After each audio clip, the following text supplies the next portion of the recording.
Bienvenidos en El Café, qué gusto que nos estén dedicando un espacio de su tiempo para compartir con nosotros información muy interesante. Hoy está con nosotros Agustín Figueroa, él es presidente nacional de México Presente Fundación. ¿Cómo estás?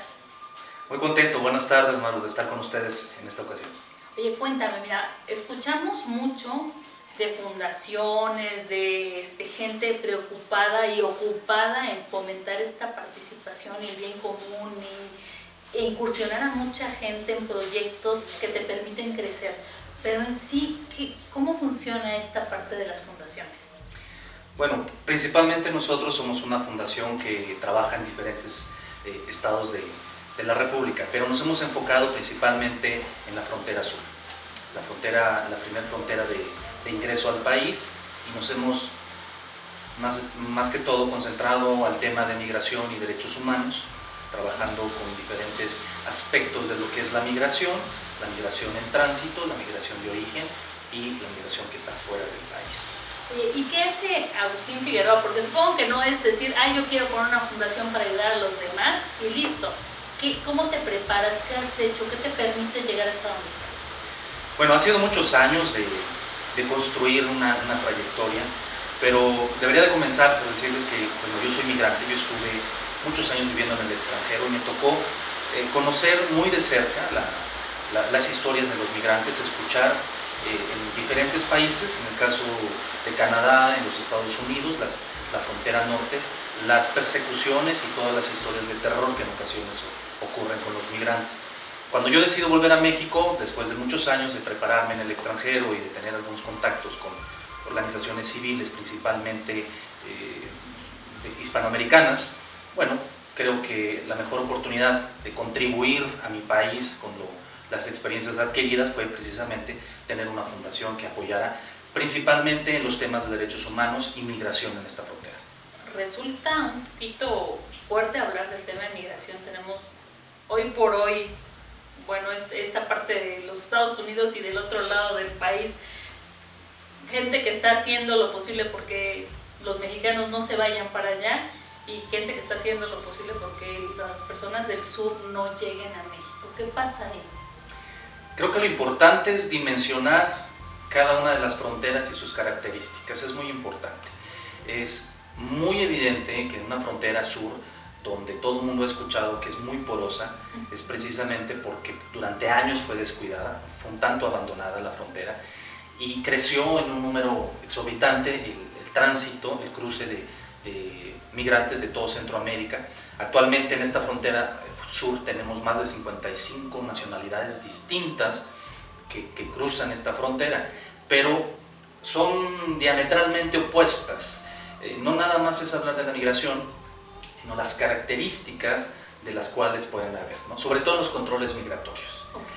Cuando hablamos en la frontera sur, que es una frontera que cuenta con 11 cruces regulados de alguna manera, y hay aproximadamente 43 detectados que no tienen ningún control migratorio. ¿Qué significa esto? Que en extravíos, como nosotros lo conocemos en el ardid comunitario, significa que por muchas partes puedes ingresar a la frontera. Y hoy día esta frontera, a pesar de los esfuerzos institucionales, nos damos cuenta que sirve para ingresar todo tipo de mercancías. Hay un descontrol en el intercambio comercial, mucha mercancía mexicana sale y cruza la frontera hacia Guatemala, pero también tenemos un problema muy detectado, muy grave, que son las organizaciones delictivas que se han dedicado a reclutar a jovencitos de Centro y Sudamérica, y también están delinquiendo en la frontera sur. Están ingresando no nada más armamento, sino que también se convierte en un tema de seguridad para todas las comunidades que están colindantes a una frontera. Estamos hablando que tenemos una frontera de 654 kilómetros, ocupa prácticamente el 78% la frontera sur, la frontera de Chiapas. Hay cuatro estados que son colindantes, pero la mayor frontera la tiene Chiapas. Entonces, bueno, es un problema que yo diría se ha desbordado y que requiere principalmente un gran esfuerzo institucional, pero también la participación de las organizaciones civiles y de la sociedad organizada también. Pero fíjate, algo que yo creo que es bien importante resaltar es que lo vemos como, bueno, Chiapas, el sur, pero el impacto que en realidad tiene a nivel nacional esta parte de la que nos estás hablando, ¿no? Porque, bueno, desgraciadamente a veces sí nos ponemos en ese punto de, bueno, pero no me toca a mí. O sea, yo estoy en el centro del país o yo estoy en el norte del país y no me impacta, pero bien hablas tú de situaciones ya de conflictos fuertes como inseguridad, que hoy por hoy es tema del país, ¿no? Sí, desde luego, las maras ingresan por la frontera sur y ellos no tienen ningún control migratorio. Hay fenómenos muy claros donde podemos confirmar lo que está ocurriendo en la frontera. Está el puente internacional por el cruce de Tapachula, el municipio de Suchiate, que es el más próximo a la frontera con Tecunumán, que es la parte guatemalteca, donde está el puente. Ahí hay un cruce aproximado, controlado, de 1 millón de tránsito anualmente, pero los balseros que están a escasos 80 metros están cruzando pues, todo tipo de mercancías y de personas que cruzan el río, que realmente no es muy peligroso, y esto lo que origina es la evidencia de la necesidad de poder regular una frontera. No como se propone en Estados Unidos, quiero decir que hay propuestas actualmente con algunos candidatos, como en el caso de los republicanos con Donald Trump, que quiere construir un muro y que quiere rechazar de una manera muy xenófoba a los migrantes. Pero creo que lo importante es ver un poco más hacia la historia. Nosotros tenemos prácticamente una frontera que desde los años 1900 ya teníamos las primeras migraciones en Chiapas, principalmente por la cuestión del cultivo del café. Y más o menos podemos ir avanzando, ver la historia entre Chiapas, que pertenecía a la Capitanía de Guatemala, por lo tanto no tenemos una historia totalmente ajena, tenemos muchos aspectos que pues, nos hacen tener en común muchas cuestiones. Pero también tenemos que ver que sin duda es urgente que la frontera sur no nada más se aborde desde el punto de vista de interés, como con los Estados Unidos, que pretenden que seamos el filtro natural para detener una migración. Por principio de cuentas, la migración no se detiene, la migración es un proceso natural que está consagrado en las Cartas de las Naciones Unidas como un libre tránsito, ¿no? Un derecho universal, ¿no? Así es, totalmente. Todos debemos de tener un control migratorio. Eso es la autonomía de cualquier estado, pero tenemos la libertad de tránsito siempre y cuando se respeten. Y los intercambios comerciales. Entonces no todo es negativo en la cuestión migratoria, también hay que reconocer los aportes tan valiosos que tenemos los migrantes. Me gustaría destacar, por decir, que en la frontera sur de Chiapas estamos en un promedio anual recibiendo entre 500 y 600 millones de dólares en remesas familiares, que sin duda benefician mucho a la economía de las familias y del Estado mismo, porque al final de cuentas es una economía que se queda de forma local. Oye, cuéntame esta parte, ¿no? Yo sabía que venía muchos dólares de Estados Unidos para México y bueno, que por ahí tienes el beneficio, pero no sabía que en la parte del sur también había este impacto. ¿Gente de México se va a Centroamérica? Sí, también tenemos mexicanos viviendo en Centroamérica, principalmente por cuestiones de negocios, de intercambio comercial, netamente, y pues sí, hay empresas instaladas que venden, no quisiera decir marcas, pero bueno, hay una harinera muy conocida que se dedica a la producción de tortillas ya en Guatemala y que tiene una distribución allá, ¿no? Taquerías y cuestiones por el estilo en Guatemala podemos encontrar que son mexicanos, normalmente negocios de mexicanos. Y bueno, tenemos una frontera muy amplia con muchas posibilidades, sin perder en cuenta también que pues, el quetzal está pues, mucho más alto la cotización ante el peso, y bueno, eso nos beneficia también por una parte porque los guatemaltecos cruzan la frontera y vienen a comprar pues, muchos productos sobre todo las principales ciudades fronterizas, ¿no? Esta frontera opera de libre tránsito, presentando un pasaporte. ¿Cómo opera la frontera? Nunca he viajado. Bueno, ni para el otro, pero no me sé como esa parte, ¿no? Yo sé que para el otro lado el pasaporte, la visa, aquí ¿cómo funciona? Hay permisos de ingreso, particularmente, que permiten a los que son fronterizos ingresar a la frontera hasta 100 millas aproximadamente. Esto significa que las ciudades más cercanas pueden llegar con un permiso temporal transitorio y pueden estar. Si es por más de 3 días, tienen que pedir un permiso especial de extensión, una visa de ingreso, para que puedan, digamos, llegar hasta, pues no sé, la Ciudad de México, Puebla o algunos otros estados, ¿no?, de la República. Pero bueno, esto se hace también con el fin de establecer y respetar los acuerdos comerciales, que sin duda también con Centroamérica los tenemos. México es uno de los países que más acuerdos comerciales ha suscrito a nivel mundial, y que, bueno, independientemente de lo que pueda representar el tema de la migración controlada o no regulada, como nosotros le llamamos, es importante también valorar este aspecto, la derrama económica que beneficia a todas estas poblaciones y en particular pues al país. Claro. Ahora dime cómo México presente impacta esta situación de los migrantes. Bueno, es un tema muy vasto, demasiado.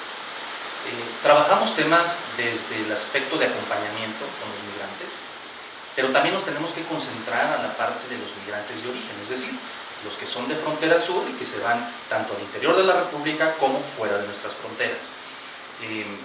Participamos mucho, tratamos de profesionalizar el ámbito de la fundación, del trabajo de la fundación, en temas que puedan impactar. La migración nosotros la entendemos claramente como una consecuencia, es una causa natural de las circunstancias. Hace algunos años se pensaba que toda migración era originada únicamente por la cuestión económica. Hoy día ya se le tienen que agregar otros aspectos muy importantes, como el aspecto de seguridad en las fronteras. Estamos hablando de fenómenos naturales, como en el caso de los huracanes, cuando las producciones ya no son lo suficientemente buenas o hay una pérdida en las parcelas y afectación en los cultivos, que muchos de los agricultores deciden dejar su lugar de origen para trasladarse a otras partes, tanto a la República como al extranjero. Y bueno, también una cuestión importante que nosotros hemos detectado en un tema meramente sociológico es que se va creando una costumbre entre las familias, porque pues tienen un familiar, un primo, un hermano que ya se fue a Estados Unidos y les habla pues del famoso sueño americano, ¿no? Claro. Y todos quieren irse para allá, ganar en dólares, pero nadie les explica la otra parte, ¿no? Lo que implica andarse cuidando, las persecuciones que hace el ICE, el sistema de migración, que cuando los toma pues los va a repatriar. Y también una parte donde nosotros colaboramos con las instituciones gubernamentales, y que es un tema un poco más triste, es cuando algunos chiapanecos o específicamente mexicanos fallecen fuera de nuestro territorio. Entonces nos coordinamos con la Secretaría de Relaciones Exteriores, los consulados o la embajada más cercana para facilitar el ingreso, la repatriación del cuerpo hasta su punto de origen. Esto es una manera de facilitar y ayudar a las familias para que en la medida de lo posible paguen lo menos necesario que podrían. Se les trata de apoyar, porque pues, estamos conscientes de lo que implica. En promedio, repatriar un cuerpo de Estados Unidos hacia el sur nos cuesta entre $7,000 y $8,000. Entonces sí es un gasto importante. Sí. Esta parte en donde hablamos de pues, la migración natural y la gente que va por el sueño americano, ¿cuál es la función aquí de la fundación? Decirle a la gente todo lo que, ahora sí, todo el calvario que es recorrer, no nada más pasar al otro lado, recorrerte toda la República y llegar, y bueno, escuchamos casos tremendos de violaciones, de gente que se queda encerrada en camión, o sea, todas esas cosas. ¿Cuál es el objetivo? ¿Hacer que no se mueva tanta gente o ayudar a esa gente a lograrlo? Nosotros le llamamos desalentar la migración. Okay. Este es un término que nosotros manejamos para decir, no estamos para promover que la migración se dé. Independientemente que debe ser, nosotros consideramos que la migración debe ser una opción, no una necesidad. Claro. Cuando te vas por necesidad es porque sin duda algo no tienes en tu país, algo te hizo falta y te vas, y bueno, ahí viene un resentimiento social muy fuerte, sí. Muy fuerte de identidad inclusive con el país y de resentimiento. en general.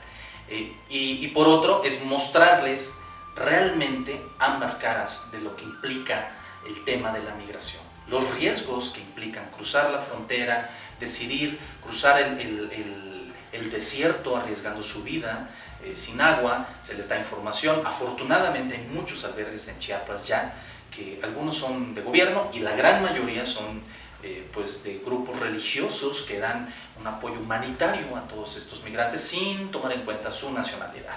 Esto es muy importante. En cuestión de derechos humanos no podemos distinguir, porque tenemos presencia hasta de Bangladesh y de Sudán.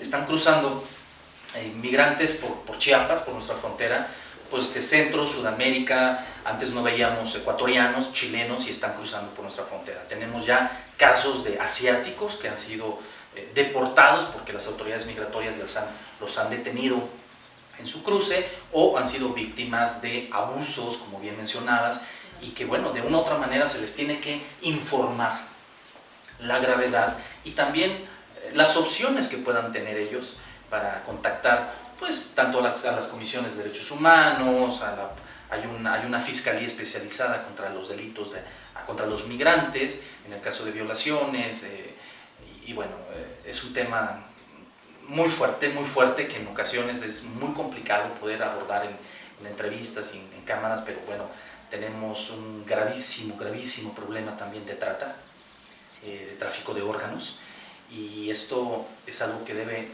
pues alertar y preocuparnos a todos como sociedad. Claro. No podemos evitar mencionar esto, pero como bien lo decía desde un principio, la frontera sur es porosa por eso, porque deja pasar y filtra desgraciadamente muchos asuntos, y el migrante debe de conocer esta versión también, esta realidad. ¿Sabes ¿no? qué pasa? Que de repente te vas con la idea de que el primo o el compadre se fue al otro lado y logró grandes cosas, y ves que en la casa o en el terreno de juntos están construyendo casi un palacio, porque sí pasa, y dices, ay, bueno, pues todo el mundo le va a pasar lo mismo, ¿no? Tienes la idea de que vas a llegar y tu vida va a ser igual, y desgraciadamente no es así. Pocos son los casos de verdad que terminan en historias felices, que algún día el que se fue regresa con su liquidación y a vivir feliz el resto de su vida, ¿no? No es como lo común. Sí, hay casos muy exitosos de migrantes. En el estado de Puebla pues tenemos una comunidad muy organizada. Algo que es muy importante, aunque vale hacer el comparativo, es que la migración en el sur, en el caso del estado de Chiapas, es una migración muy reciente. Tiene prácticamente a partir de los años 90 que comienza a darse el boom, que nosotros le llamamos, en la migración chiapaneca. Entonces prácticamente estamos hablando que es una generación relativamente nueva de migrantes, y no está tan organizada comparativamente como un estado como Puebla, que recibe más de $1,000 millones, quiero aclarar, ¿no? por año en cuestión de remesas.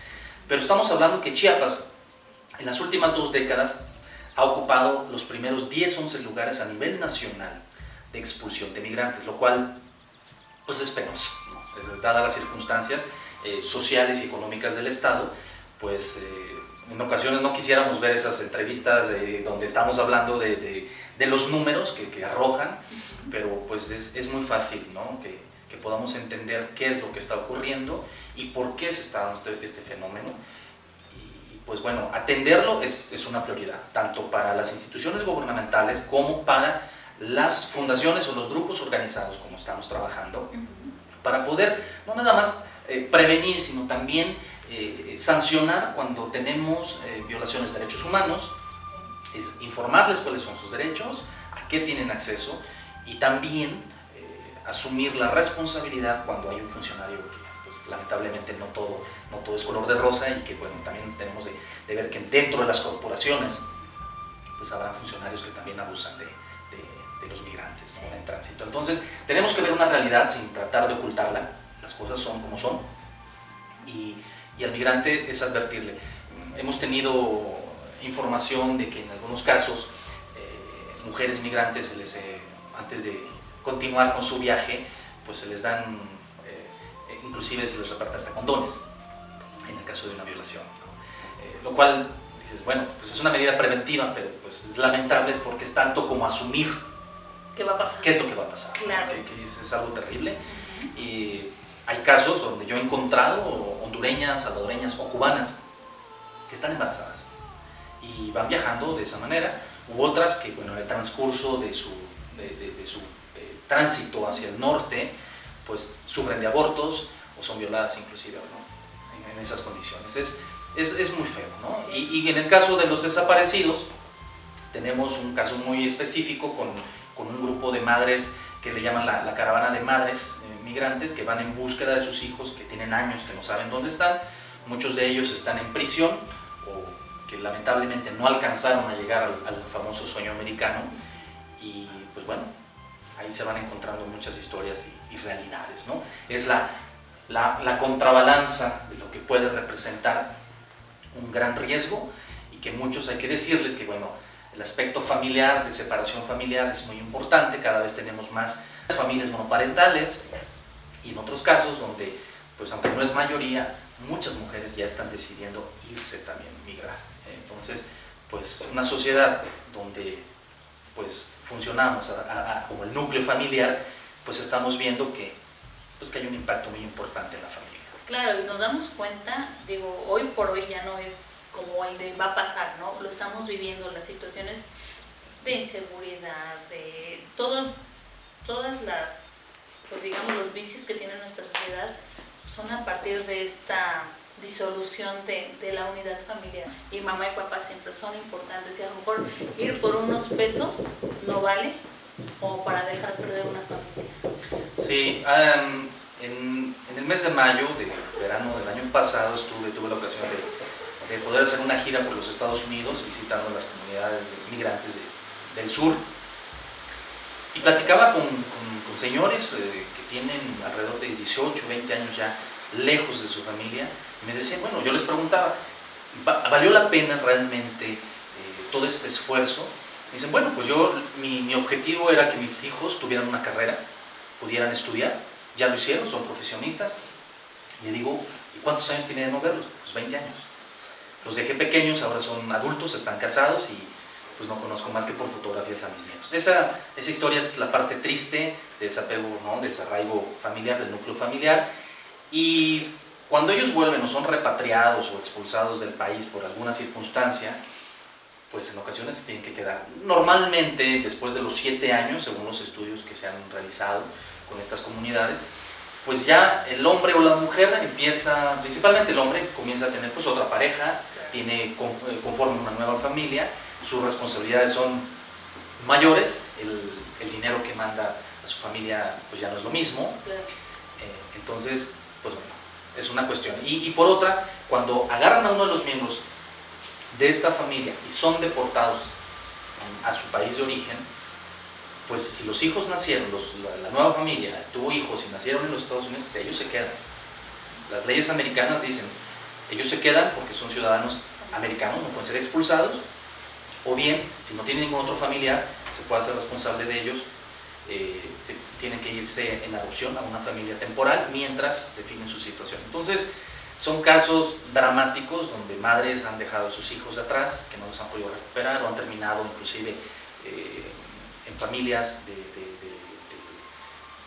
adoptivas. Y por otro, bueno, pues padres que también se han hecho poco responsables, porque llega un momento en que ya ellos tienen que ver por otro lado, ¿no? Fíjate que esta parte es importantísima, porque mucha gente, yo digo las parejas, ¿no? Cuando el famoso sueño americano y le prometen a la mujer, voy a ir y voy a hacer, y cuando pueda te llevo conmigo, ¿no? Y entonces nunca regresan. Entonces ves familias así destruidas precisamente por eso, porque en teoría van a buscar más y encuentran otras cosas en otros lados, y los hijos, bueno, a lo mejor los dejan con 1 o 2 niños que crecen solos y sin los recursos, porque al final de cuentas la idea era que se fuera para ayudar, ¿no? Y simplemente desaparecen. Sí, al respecto hay un estudio muy, muy interesante que publica Naciones Unidas cada año, y podemos ver cómo el impacto en las familias se da. En estas familias, cuando ya el padre o la madre no están, se ven casos más frecuentes de violencia, de alcoholismo, de drogadicción, y pues de desapego familiar. Esto es una cuestión muy normal, muy Y natural. los abusos que existen cuando las personas tienen otra pareja, ¿no? Con los niños, violaciones, bueno. Así es, así es. Entonces, por lo regular son los abuelos que se quedan y se hacen cargo de los hijos menores cuando los padres se van, o en ocasiones el papá está allá y manda por la mamá y se queda con los hijos más grandes allá y se queda el hijo pequeño. Entonces sí hay una cuestión especial por ahí que ocurre. Y bueno, por otro lado, algunos casos ya mucho más contados son los que mandan a traer su familia cuando van teniendo dinero y bueno, se unifican allá y tratan de hacer. Sí tenemos un número importante de ciudadanos, hay que decirlo, ya de mexicanos, de los más de 30 millones o 34 millones en promedio de mexicanos de origen mexicano en los Estados Unidos viviendo actualmente. Muchos de ellos ya se están haciendo ciudadanos, alcanzan la ciudadanía y ya entra otro aspecto importante, no nada más el económico, para la aportación de la mano de obra mexicana en los Estados Unidos, que es muy importante, Sí, claro. que también el impacto político, porque pues ya son ciudadanos que pueden decidir el destino de una nación que no es la suya de origen, pero que bueno, que por ahí es algo importante, ¿no? Claro. En cuestión de la lucha de derechos políticos y de acceso a los servicios que puedan tener ya como ciudadanos americanos. Y bueno, pues ahí ya es otra historia que comienza, ya el voto hispano en general ha dado el triunfo electoral como en la segunda vuelta del segundo mandato de Barack Obama, que fue específicamente el voto hispano que lo hace nuevamente, que le da el triunfo con la esperanza de alcanzar una reforma migratoria Que no se da. que no se dio. Cabe aclarar también que esto no se dio por falta de voluntad política, porque bueno, pues los republicanos bloquearon muchas propuestas que se hicieron, pero que al final se convierte, como yo lo he dicho, en una moneda de cambio. El migrante siempre es el que está de por medio, es como el punto de partida entre los políticos, la parte económica, y pues se convierte en una industria para muchos, porque gran parte de los impuestos que generan en aquel lado de los Estados Unidos, pues muchos de ellos no los reclaman. Y la gran pregunta es, ¿dónde se queda todo ese dinero? Claro. Eso es una parte importante. Y por otra, si volvemos nuevamente los ojos a la frontera sur, pues también tenemos que ver qué condiciones les estamos dando a estos migrantes que ya se instalaron, que viven. Nosotros tuvimos una comunidad muy grande de refugiados guatemaltecos que llegaron en la época cuando tenían el problema social de guerrilla, por decir de alguna manera, en Guatemala, y porque fue precisamente Rigoberta Menchú que los traen y estaban. Hoy día pues muchos de ellos decidieron quedarse porque ya tenían hijos mexicanos. Hay comunidades que yo he visitado recientemente, hace cuestión de 2 o 3 semanas, tuve la oportunidad de visitar una comunidad que pues netamente está integrada por familias de origen guatemalteco, nacionalizadas ya, naturalizadas mexicanos y pues ya con hijos y que algunos con nietos, porque pues son muy prolíferos ellos en cuestión de natalidad. Y bueno, pues es una comunidad completamente nueva donde ellos ya pues tienen tierras, negocios, producen la tierra y pues son mexicanos. Entonces es muy importante que entendamos que lo que nosotros pedimos en el norte tenemos que tener las condiciones para ofrecerlas en el sur. Claro, porque sí, bueno, nos espantamos, ¿no? De ahí cuánta gente viene, pero también cuántas está yendo, ¿no? Que es parte de lo que decías al principio, ¿no? La naturaleza del ser humano. Así es. Y bueno, lo mencionábamos, ¿no? Derecho universal. Cuéntame, ¿qué hace tu Fundación México Presente para poder ayudar a esta gente? Algo importante que tenemos como propuesta y como reto varias de las instituciones que nos dedicamos a esto, las organizaciones, es tratar de canalizar esas remesas que ingresan al país en proyectos productivos. ¿Qué significa? Que esta cantidad, estos millones de dólares que ingresan a las familias puedan ser utilizados de una manera muy específica para generar un cambio social, un cambio económico, una mayor estabilidad en las familias que sirvan y contribuyan para pues, desalentar esta migración, que no sea necesariamente que siga aumentando. Lamentablemente nos damos cuenta que una desaceleración económica mundial pues impacta inmediatamente. ¿no? Y seguimos viendo los flujos migratorios que siguen en aumento. Pero netamente nosotros, existen una cantidad de programas muy específicos como el 3x1, el 2x1, el 1x1, compra tu casa desde México inclusive, y bueno, proyectos productivos donde cierta cantidad de dinero que envía un club registrado, un club migrante, a su comunidad o a su familia puede ser utilizado para un proyecto productivo que les va a dar un ingreso adicional y que esto les va a permitir, bueno, ir mejorando su situación económica, su estabilidad, que fue parte del origen por lo cual decidieron ellos irse de fuera del país. ¿Cuánto tiempo tiene la fundación? ¿Cuánto tiempo tienes trabajando en esto? Bueno, en México 2 años, pero bueno, en el extranjero he trabajado con comunidades hispanas en un promedio de 18 años ya. Es un tema que pues conozco pues, por experiencia propia, porque pues, yo siempre les he dicho que cuando me presento y me invitan pues, a una charla de café, como actualmente lo estamos haciendo en este momento, o en una conferencia o platicando en universidades con jóvenes para darles a conocer de qué se trata todo este boom, esta experiencia migrante, yo les explico que pues existen diferentes formas de emigrar, ¿no? Está la migración económica, en mi caso fue una migración específicamente por cuestión de estudios, pero que también cuando tú llegas te enfrentas a que pues no hablas el idioma, te enfrentas a protecciones laborales. Digo, hay muchos estudiantes hoy, yo me acuerdo cuando yo iba a la escuela era así como que wow, el que iba a estudiar a Europa, por ejemplo, ¿no? O Estados Unidos, casi era uno en muchísimos, ¿no? Y ahora no, ahora los chicos van y vienen a intercambios y toda esta parte y de repente se quedan en otros países. Y entonces te platican las historias, ¿no? De que sí hay discriminación, de que sí los tratos no son iguales, las oportunidades de trabajo no son iguales.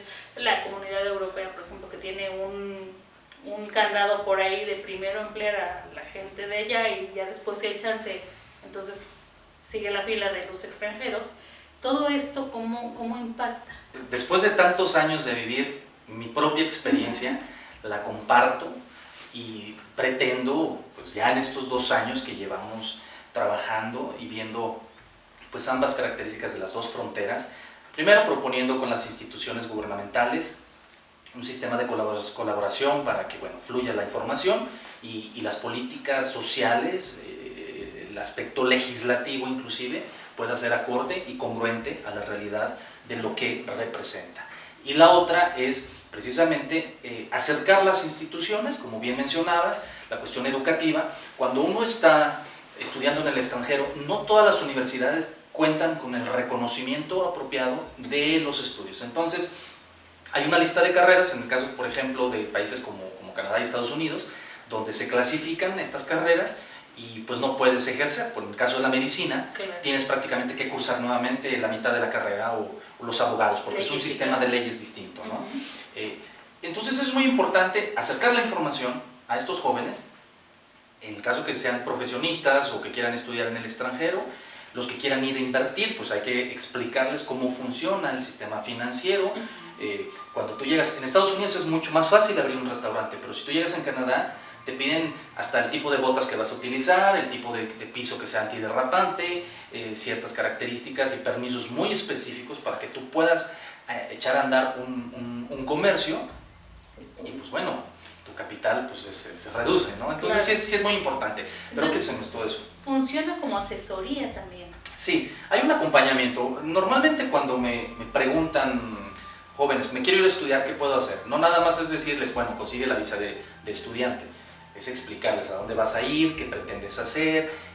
La cuestión climática es muy importante porque los que vienen de estados donde el clima es más caluroso, llegan y se enfrentan a un invierno muy crudo. Y bueno, aparte de que se pueden regresar, pues tienen que saber las medidas de protección, es una cuestión también muy química, porque cuando te expones a un clima muy severo y la falta de sol en el invierno hace que la producción de melanina se reduzca y viene lo que le llamamos la depresión invernal. Entonces, pues también hay casos muy importantes ahí de aspectos de salud que hay que cuidar. Entonces, cuando algunos se piensan ir a estudiar, pues se les recomienda vete pues pasando el invierno, instálate para que tú te puedas integrar con mayor facilidad en la época pues, de lluvias, de la primavera, o bueno, el verano que todo el mundo anda en shorts ¿no? Haciendo bicicleta y patines y todo esto, porque es otro mundo, es una cuestión importante. Entonces, todo es esta gama de lo que estamos platicando, de los aspectos de lo que significa migrar en cuestión de salud, de trabajo, ambiental, de cuestión de seguridad que uno puede hacer, como en el caso que soy deportado.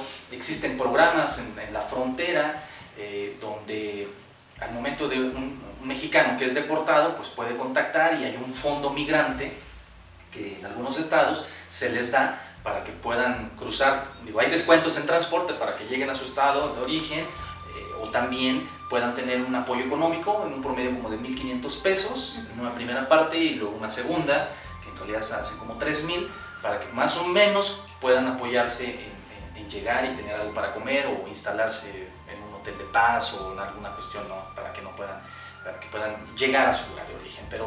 Pero si ellos no conocen, no se les explica, pues no saben que existe nada de esto. Oye, ¿cuánta gente se queda en Tijuana porque no sabe que puede? O sea, le quitan todo, ya sabes, los clásicos polleros, famosos, ¿no? Les quitan todo y no saben que pueden regresar, que pueden hacer uso de eso hoy con la tecnología y los teléfonos, que los 01800 y todos estos números gratuitos, la gente puede tener acceso. El punto es saber a dónde me comunico. Así es. Y bueno, también hay un programa que para muchos es, creo, el más conocido, como el programa Paisano, que cuando ya los migrantes de generaciones mucho más, digamos, antiguas, por decirlo de alguna manera, deciden venir de visita en la época sobre todo de fiestas decembrinas o en alguna fecha en particular con la familia.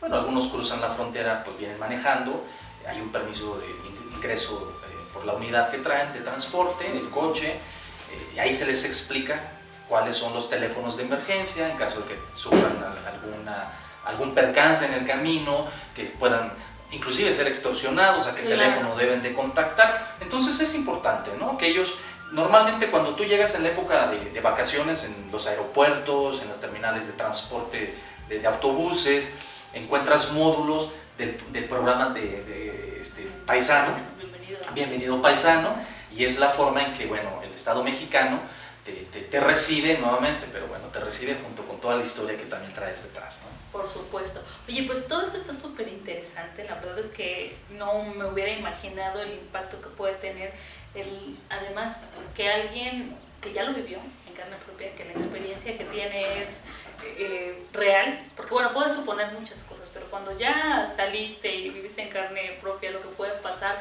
que te ocupes en compartir estas experiencias con los demás, creo que es algo muy loable. Te felicito por ese trabajo que haces. Cuéntanos a qué números, a qué direcciones de correo se pueden contactar por si hay alguien que le interese esta parte de aprender un poquito más antes de tomar decisiones que pueden impactar de manera determinante la vida.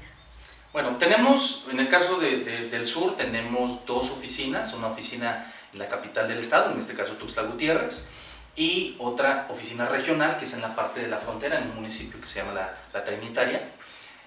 Y por los medios electrónicos nos pueden contactar fácilmente poniendo el nombre de la fundación, México Presente, y van a encontrar la página de Facebook, o bien visitando nuestro sitio web www.mexicopresente.org.mx. De esa manera nos pueden contactar, o bien a los correos electrónicos mexicopresente.chiapas@gmail.com. Perfecto, pues te agradezco muchísimo que hayas estado con nosotros platicando. Muchas gracias. Y seguramente vamos a abordar temas muy específicos acerca del trabajo que estás realizando.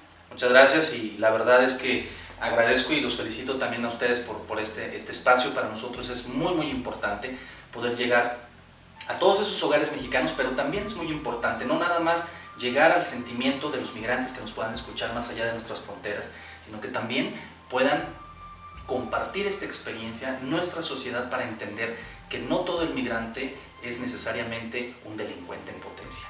Un migrante es una persona que decidió irse por alguna circunstancia, dejar su país y su familia detrás, o sus hijos, para darles un mejor porvenir. Entonces, creo que esa sería mi conclusión, mi agradecimiento, para que cuando veamos nuevamente a un migrante que va y que está pidiendo un apoyo, pues antes de pensar, es que pues está pidiéndome dinero en las esquinas, pensemos en que probablemente lo que necesita es llegar al punto donde decidió irse para apoyar a su familia y pues que bueno, de una u otra forma puedan vivir mejor. Entonces creo que es una cuestión humanitaria, es una cuestión de conciencia social también y que a cualquiera nos puede ocurrir en un momento dado. Muchas gracias. Muchas gracias, Agustín. Nosotros, como siempre, nos vemos en el café. Soy Maru Campos.